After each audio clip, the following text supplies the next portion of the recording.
Third story. The flower garden and the woman skilled in magic.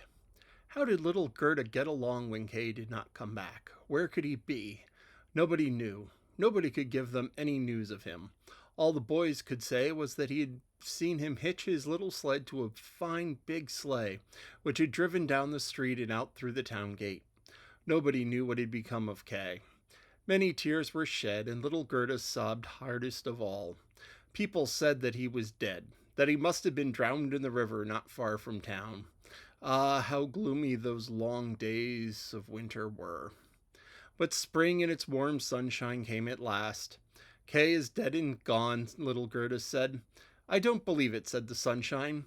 He's dead and gone, she said to the swallows. We don't believe it, they sang. Finally, little Gerda began to disbelieve it too.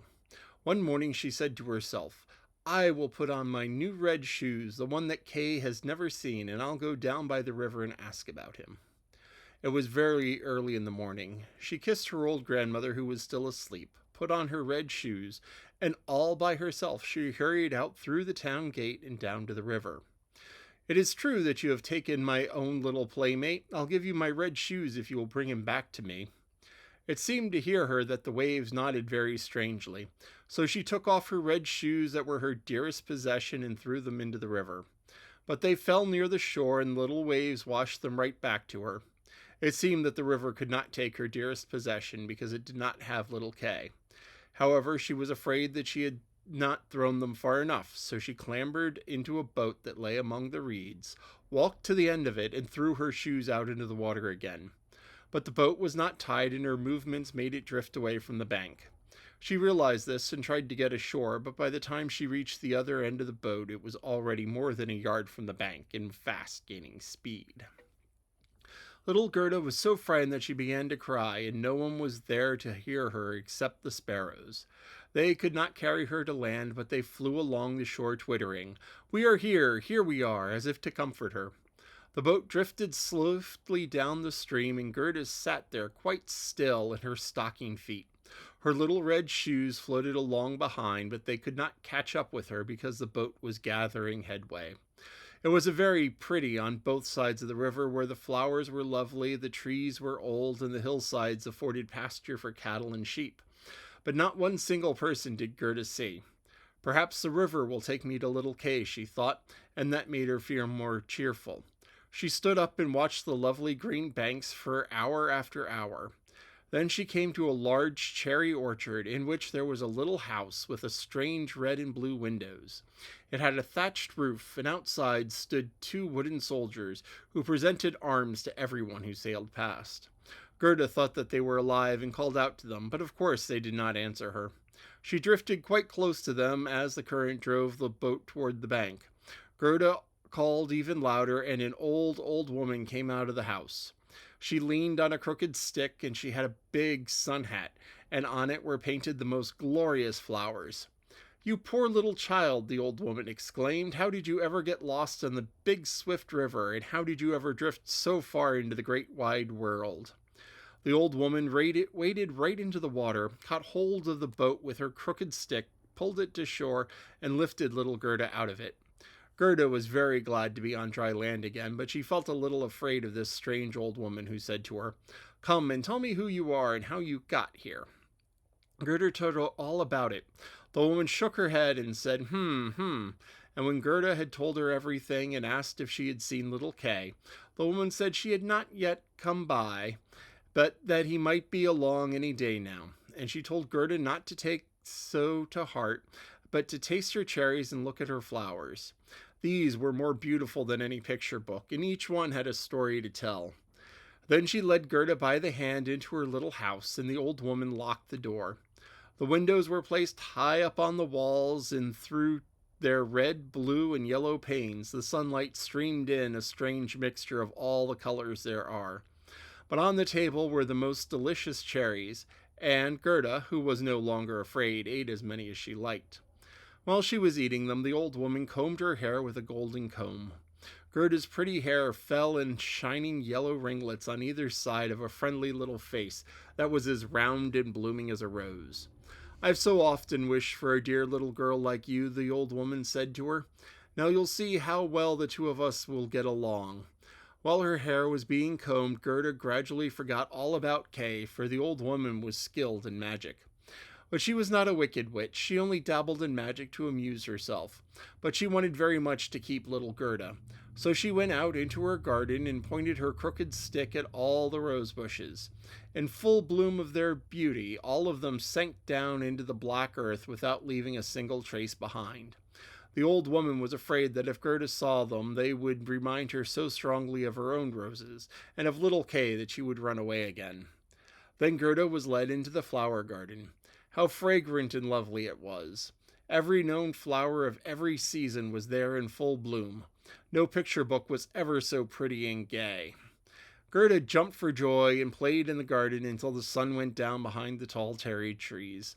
Then she was tucked into a beautiful bed under a red silk coverlet quilted with blue violets. There she slept and there she dreamed as gloriously as any queen on her wedding day. The next morning she again went out into the warm sunshine to play with the flowers, and this she did for many a day. Gerda knew every flower by heart, and, plentiful though they were, she always felt that there was one missing, but which one she didn't quite know. One day she sat looking at the old woman's sun hat, and the prettiest of all the flowers painted on it was a rose. The old woman had forgotten this rose on her hat when she made the real roses disappear into the earth. But that's just the sort of thing that happens when one doesn't stop to think. "Why aren't there any roses here?" said Gerda. She rushed out among the flower beds, and she looked, but there wasn't a rose to be seen. Then she sat down and cried, but her hot tears fell on the very spot where a rose bush had sunk into the ground, and when her warm tears moistened the earth, the bush sprang up again, as full of blossoms as when it disappeared. Gerda hugged it and kissed the roses. She remembered her own pretty roses and thought of little Kay. "Oh, how long I've been delayed," the little girl said. "I should have been looking for Kay. Don't you know where he is?" she asked of the roses. "Do you think that he's dead and gone?" "He isn't dead," the roses told her. "We have been down in the earth where the dead people are, but Kay is not there." "Thank you," said little Gerda, who went to all the other flowers, put her lips near them, and asked, "Do you know where Kay is?" But every flower stood in the sun and dreamed its own fairy tale or its own story. Though Gerda listened to many, many of them, not one of the flowers knew anything about Kay. What did the tiger lily say? "Do you hear the drum? Boom, boom." It was only two notes, always boom, boom. Hear the women wail, hear the priest chant. The Hindu woman in her long red robe stands on the funeral pyre.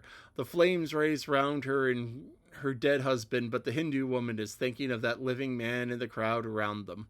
She's thinking of him whose eyes are burning hotter than the flames, of him whose fiery glances have pierced her heart more deeply than those flames that will soon burn her body to ashes. Can the flame of the heart die in the flame of the funeral pyre? "I don't understand that at all," little Gerda said. "That's my fairy tale," said the lily. What did the trumpet flower say? "An ancient castle rises high from a narrow path in the mountains. The thick ivy grows leaf upon leaf where it climbs to the balcony.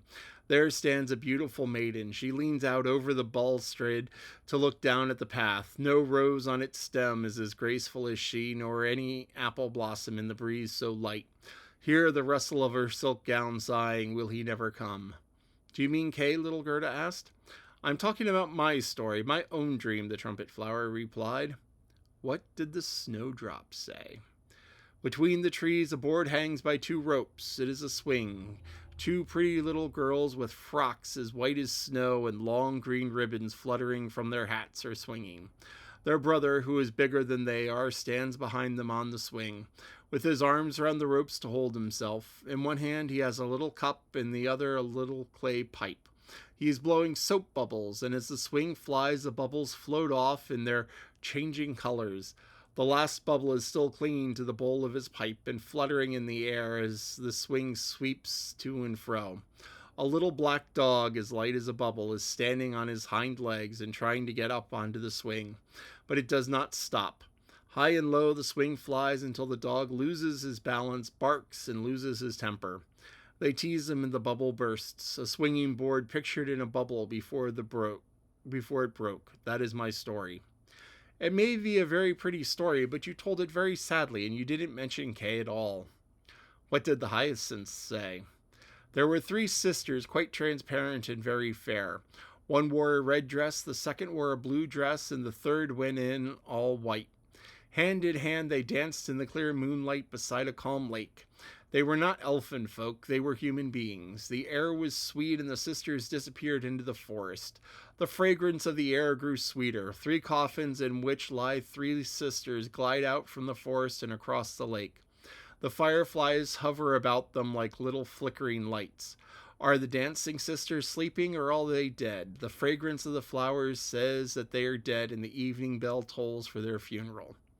You're making me very unhappy, little Gerda said. Your fragrance is so strong that I cannot help thinking of those dead sisters. Oh, could little Kay really be dead? The roses have been down under the ground, and they say no. Ding dong, told the hyacinth bells. We do not toll for little Kay. We do not know him. We are simply singing our song, the only song we know. And Gerda went on to the buttercup that shone among its glossy green leaves.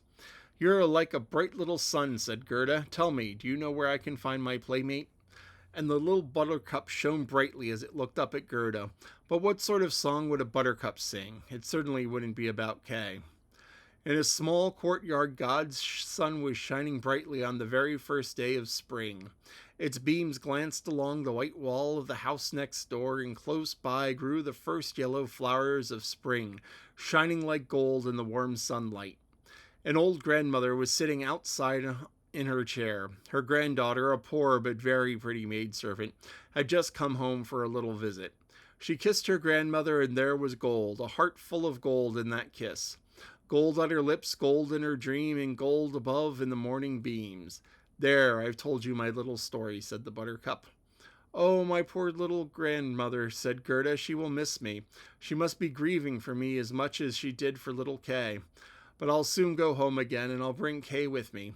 There's no use in asking the flowers about him. They don't know anything except their own songs, and they haven't any news for me. She tucked up her little skirt so that she could run away faster, but the narcissus tapped against her leg as she was jumping over it. She stopped and leaned over the tall flower. Perhaps you have something to tell me, she said. What did the narcissus say? I can see myself. I can see myself. Oh, how sweet is my own fragrance. Up in the narrow garret there's a little dancer half dressed. First she lands on one leg, then she stands on both and kicks her heels at the whole world. She is an illusion of the stage. She pours water from the teapot over a piece of cloth she is holding. It is her bodice. Cleanliness is such a virtue. Her white dress hangs from a hook. It too has been washed in the teapot and dried on the roof. She puts it on and ties a saffron scarf about her neck to make her dress seem whiter. Point your toes. See how straight she balances on that single stem. I can see myself. I can see myself. I'm not interested, said Gerda. What a thing to tell me about. She ran to the end of the garden, and though the gate was fastened, she worked the rusty latch till it gave way, and the gate flew open. Little Gerda scampered out into the wide world in her bare feet. She looked back 3 times, but nobody came after her. At last she could run no further, and she sat down to rest on a big stone. And when she looked up, she saw that the summer had gone by, and it was late in fall. She could never have guessed it inside the beautiful garden where the sun was always shining and the flowers of every season were always in full bloom. Gracious, how long I've dallied, Gerda said. Fall is already here. I can't rest any longer. She got up to run on, but how footsore and tired she was, and how cold and bleak everything around her looked. The long leaves of the willow tree had turned quite yellow, and the damp puffs of mist dropped from them like drops of water. One leaf after another fell to the ground. Only the blackthorn still bore fruit, and its fruit was so sour that it set your teeth on edge. Oh, how dreary and gray the wide world looked.